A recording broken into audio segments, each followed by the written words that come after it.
इसलिए ये क्या है, व्यक्तिवाचक संज्ञा है। अब जातिवाचक संज्ञा, जैसे कि चिड़िया, किसान, अध्यापक, ये शब्द अपने पूरे समूह, पूरे समुदाय, पूरी प्रजाति या जाति का बोध करा रहे हैं, इसलिए क्या है, ये जातिवाचक संज्ञा है। जैसे चिड़िया कहने से सभी चिड़िया आ गई, किसान कहने से किसान वर्ग पूरा आ गया, अध्यापक कहने से अध्यापक का पूरा वर्ग आ गया। तो क्या होगा, ये जातिवाचक संज्ञा होगा। भाववाचक संज्ञा, बचपन, बुढ़ापा, गहराई।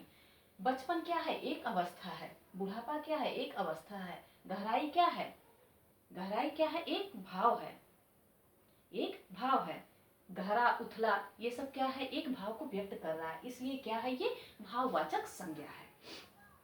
इनके अलावा, इन तीनों भेदों के अलावा अंग्रेजी भाषा के प्रभाव के कारण हिंदी में दो संज्ञा के और भेद किए गए हैं। पहला है द्रव्यवाचक संज्ञा और दूसरा है समुदायवाचक संज्ञा। द्रव्यवाचक संज्ञा किसे कहते हैं? द्रव्यवाचक संज्ञा उन संज्ञाओं को द्रव्यवाचक संज्ञा उन संज्ञा शब्दों को कहते हैं जो किसी पदार्थ का बोध कराता है, किसी धातु का बोध कराता है। जैसे धातु में लोहा, तांबा, चांदी, सोना, ये क्या है, एक धातु है, तो ये क्या है, द्रव्यवाचक संज्ञा है। तेल, घी, दूध, ये क्या है, पदार्थ है, तो क्या है, द्रव्यवाचक संज्ञा है। मिट्टी, ये भी क्या हो जाएगा, द्रव्यवाचक संज्ञा हो जाएगा। तो द्रव्यवाचक संज्ञा किसको कहते हैं, ये हमने जान लिया। अब इसके बाद हम लोग जानेंगे समुदायवाचक संज्ञा को। तो समुदायवाचक संज्ञा किसे कहते हैं? जिन शब्दों से किसी विशेष समुदाय का बोध होता है।